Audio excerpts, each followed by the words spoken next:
Welcome to this edition of Ramblings of an Old Fart podcast. Hello, my name's Craig Warren. I'm 71 years old. I've been married almost 53 years. Father of 9 and grandpa to a bunch. I'm sort of retired. I retired at 65 to provide full-time care for my wife who's had some pretty serious health issues. But lately I realized that I needed something to do to keep my mind active, keep me sharp. So why not a podcast? I have a lot of experience. I've definitely done a lot of different things over my 50 plus years in the workforce. I definitely have a lot of opinions, so what more would I need, right? I should mention that I have never been a member of a political party, and I do not intend to do so. My podcasts do not come from a political place, just from a factual and common sense place. Today, I want to talk to you about something that's it's basically a senior cost of living dilemma. With the rate of inflation seems to be surpassing any kind of a raise they get on their Social Security. But I want you to understand something, and we'll go through this as we go along. This is not just a senior problem. This is every one of us. That's just a problem, all of us, the entire country, the entire population when we get through it. So let's go through what I'm talking about a little bit. Recently, of course, like we do every year as seniors, and you're on Social Security, you get a cost of living adjustment. And this is assessment that the government makes based on what they view as the real cost of living. The official COLA for this year was 2.8%. The research organization Senior Citizens League and other advocacy groups suggest that the senior-specific inflation rate definitely sits much higher than that, and I can definitely attest to that. But the government uses this CPI-W, which I have no idea what that means, and they track all of this stuff.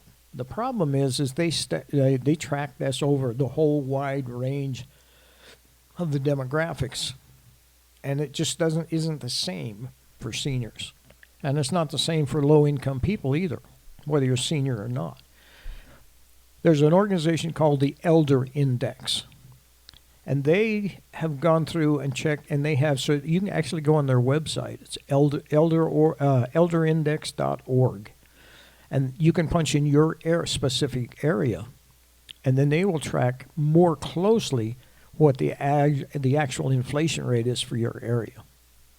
But they recently said that overall average across the country, that single senior citizens roughly should make $2,500 to $3,000 a month just to meet the basic needs. And for somebody who relies on at least 80% of their income from Social Security, the average check is only $2,071. So you can see there is a built-in monthly deficit. It doesn't take very long for seniors to exhaust any savings they had at that rate. And then not on top of that, this year, there was a Medicare Part B premium that they hold out of the check, and this year was a 12% jump. For a lot of seniors, that took back at least half of the money that they got in their raise. So I think for the average senior, there was like $56 increase. And the cost of the premium took almost half of that. Some people probably took more than half. So let's take a look at this.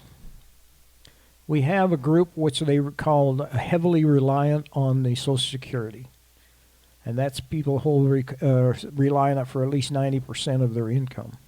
And that's 47% of retirees at this point. And then we have financial insecurity.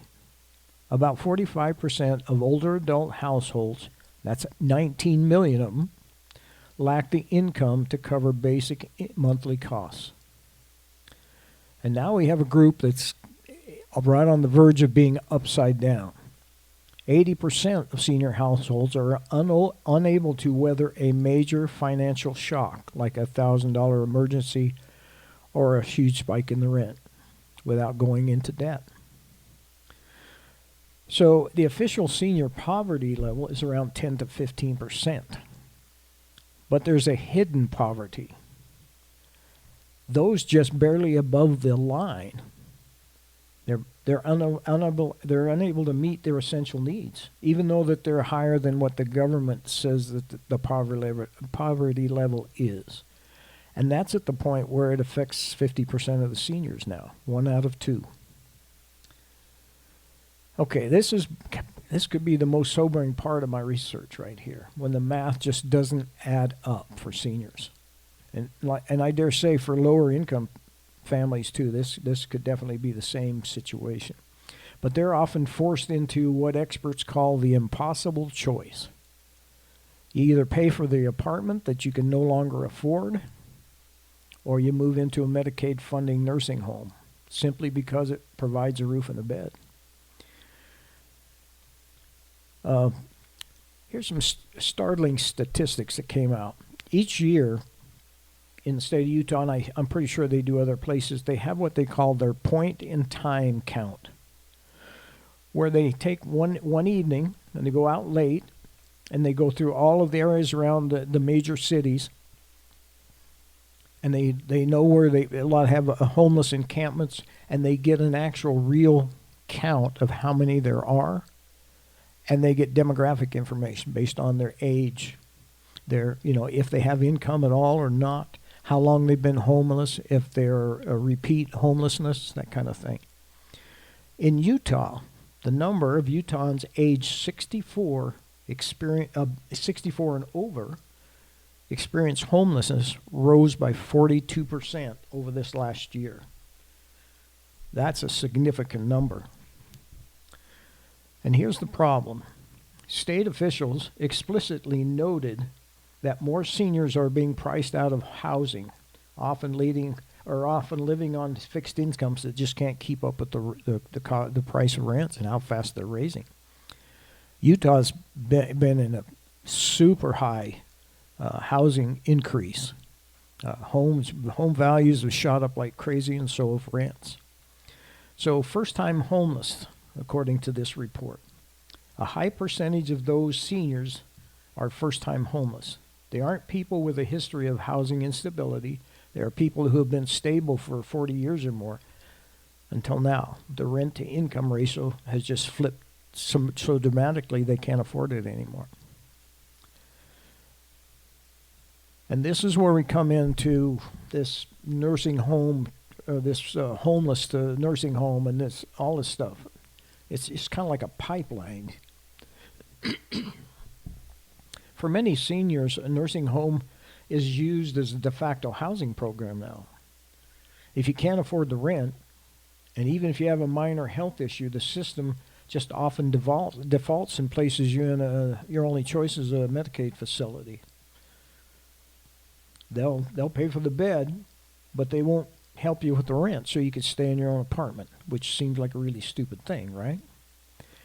And here's when you go there, then basically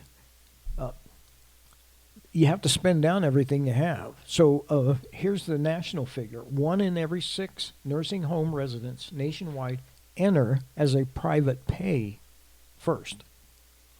But once they spend all their money, then it shifts over to Medicaid so that they can still stay there. Now here's the crux of it. And this is why I say this is important for all of us to understand. Research from 2025 reports suggest that housing instability leads to premature nursing home admissions. People who could live independently with just a $300, $400, or $500 a month rent subsidy, or if there was more actual senior type or in low income housing. But instead, they're entering into nursing homes and care facilities, and now the state, or by proxy, the federal government, is paying $7,000, $8,000, $9,000, even as high as $10,000 a month in a nursing home, because there just isn't enough low-income senior housing. Now that should scare all of us. I mean, our federal government's in deficit spending, so all this money, extra money they're paying on seniors that they could save if they just pulled their heads out, is all borrowed money, right?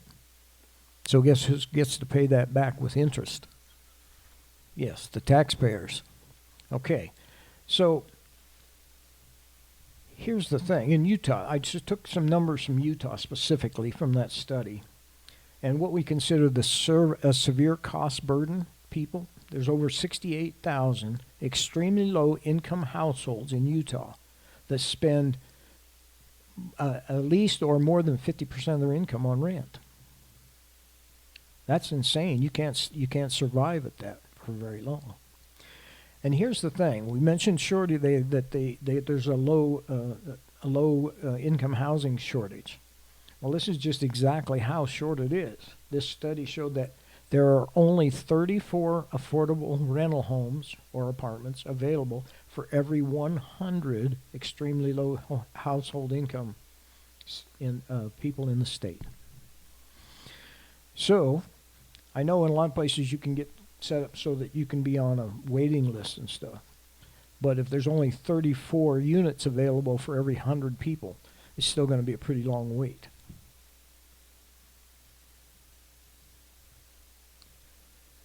Okay, so here's the thing.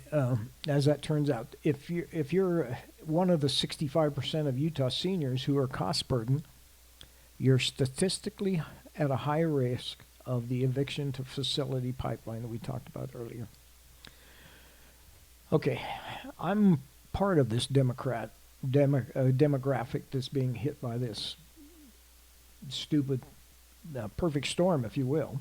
The 2.8% COLA calculated on a national average. But Utah has recently ranked ninth in the nation for housing cost increases. The local expenses are going up 3 to 4 times the speed of the national inflation that the Social Security uses. So in Utah, 58% of older renters are now housing cost burden. They're paying, as we said, 50%, as high as 50% for rent. And if they're in the 80% reliance on Social Security, like we talked about, then they actually fall more into what we consider the severely burdened category. Which, like I said, kind of gives you sometimes a priority on some of these wait lists, but it's still going to be a long time. Say, let's look a little bit, compare with nationwide. Adults 55 and older are the fastest growing age group of the homeless population. Experts project the number of homeless seniors will triple by 2030. In Utah specifically, we mentioned that the senior homeless rate rose by 42% over just the last year. And that's because the 2.8% COLA simply cannot compete with the market where the rents are rising by 20% a year. I read an article here recently where the man claimed that the dollar was worth only 51% of what it was in 2021. He claimed that what cost you $1 in 2021 would cost you $1.95, I think, in today's world. I think is what we came up with. That COLA gap, it comes into play here when in Utah, we've seen a surge in Social Security COLA increases over the last 5 years. But the total compounded equals about 25%. See, on paper, the government believes that this income has kept pace. However, this calculation is an average that includes millions of people with fixed-rate mortgages whose housing costs didn't move and for rent and all this other stuff. But see, here's how they figured this. Bureau of Labor Statistics, the cumulative inflation for January 21 through January 2026 is 24.3%. So that's why I say they think that their cost of living adjustment is keeping up. But because, I show it in Utah where our cumulative total is 25%. So they think they're keeping up. Problem is, roughly 12 million seniors are in the same position, rely on Social Security for at least 80% of their income, while facing triple-digit utility spikes, for instance. That's what it is here. If your costs have increased 95% by your Social Security has only but your Social Security's only kept up with 25%, you're effectively losing, 70% of your purchasing power over a 5-year period. And that's why you feel upside down, because mathematically you are. Based on 2026 data and recent studies from the Senior Citizens League and the National Council on Aging, here's the scale of the group that we're talking about. 21.8 million seniors, approximately 30% of all U.S. seniors, about 22 million people, now depend on Social Security for 100% of their income. 31.8 million seniors, more than half, 50%, are getting by on less than $2,000 a month. Because you rely on it for 80+%, you are in the core of this group where every $10 increase in Medicare or premiums or a $50 jump in rent just isn't convenient, it's a threat to your housing. 45% of senior households, roughly 19 million, lack enough income to cover basic monthly housing and food medicine costs. So as we mentioned earlier, from the Elder Index, they figure that on the average, seniors are deficit anywhere from $400 to $600 or $800. And that has to come out of seniors' savings or investments. And it doesn't take very long to drain those. So, like you said, the fastest growing group of homeless are people that are 55 and over. And this is why. 1 in 5, nearly 20% of the entire homeless population in America is now 55 and older. And first-timers are about their first-time homeless is about 43% of those are seniors. Okay, so let's talk about people being forced into nursing home because they don't have any other choice. Nationally, 70% of seniors will eventually need some form of long-term support because the U.S. lacks affordable assisted living for middle to low-income people, where many seniors are forced to spend down the remaining assets to qualify for Medicaid just to get a bed in a nursing home, even though they only really need just a little bit of help with the rent. There was a article in New York Times in 2022 that summed this up pretty good. Living costs and inflation rates vary considerably around the country, and that means a Social Security check goes farther in some regions than in others. The Elder Index shows that the average benefit covers 90% of living costs in rural West Virginia, but just 38% in San Francisco. So, when you run the numbers using your specific data, like I did on mine, rent here was up 80%. A lot of the utilities were up as much as 280%. Auto insurance was more than double. Health insurance went up, as we talked about. All of the other things are still way up over what they were in 2021. So I did run some numbers and come up with a little calculation. And I came up with the exact same figure that article did, where within a penny or two. So right now there's a total cost factor of $1.95 for me here. That means for what I could buy in 2021 now would cost me $1.95.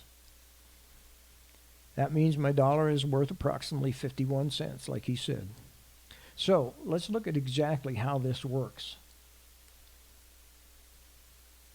The official 24.3 or 24.8 by the Department of Labor we'll use as their figure, but I'm just going to round it off to 25% for my calculations. Okay, so the numbers I just gave you were $1 in 2021 will cost me $1.95. So I take the dollar in 2021 and I add the 25% COLA raises we've got all the way through. So according to them, it would only take $1.25 to purchase what I could in 2021. But in reality, it cost me $1.95. So if we take $1.25 and subtract that they say, and subtract the $95, which it actually is, that leaves me a negative of 70 cents, which equates to rounded off to, it's 0.35897, but rounded off to 36%. So I have lost an additional 36% in buying power. And like I said, that's over and above the 25% COLA increases that seniors have received. And that's it in black and white. That is why seniors, and I dare say many other people in lower income brackets, are becoming homeless or going into nursing homes, simply because inflation has increased so much faster than their income. And as I mentioned, the homelessness among seniors rose 42% just last year in seniors. And then we have the medical homeless too, which comes into play. Some people that, because of medical bills, that rose. They were able to take care of themselves before the medical bills have finished them over the edge, and they ran into the same situation. But here's, I'm going to go over and repeat this part of it. This is why it's important to everybody. Research from 2025 reports suggest that housing instability leads to premature nursing home admissions. People who could have lived independently with just, say, $500 a month rent subsidy, but instead they're in state-run nursing homes or private nursing homes, but the state through Medicaid is picking up the bill. $7,000, $8,000, $9,000, even $10,000 a month. But it's truly not the state picking it up. It basically, Medicaid funds, a good share of it comes from the federal government. And we know the federal government is spending more than they take in. The latest figure I seen for 2026 is $1.9 trillion. So for every one of these seniors, they're paying $7,000, $8,000, $9,000, $10,000 when they could be paying $500. Every bit of that is borrowed money, and it has to be paid back with interest. So guess who gets to pay that back, right? It's all of us who pay taxes. So that's my whole point here. We need to start and work with our legislators and our people to come up with some better programs for seniors. The other thing here that I want to mention is that if you have family, parents, grandparents, things, we need to keep an eye on them and see, because some of them are a little bit, they're ashamed probably, they feel like they've failed somehow, that they can't take care of themselves. We need to keep an eye on them, watch out and see if we can help them some. But like I said, we need to do something, get our government back and have them use some common sense and fix this. This is a problem that should be an easy fix. It should be a no-brainer. We can save hundreds of billions of dollars and do a better job for our seniors and for low-income families. So anyway, I'll leave you with that today. But, you have to remember that we're the ones paying the price for this ultimately. So we should all, every one of us, try and be part of the fix. Thank you for joining me today. I hope you found it entertaining, educational, or thought-provoking or something. Join me next time, won't you? I'm Craig Warren, and this has been the Ramblings of an Old Fart podcast. God bless and keep you till next time.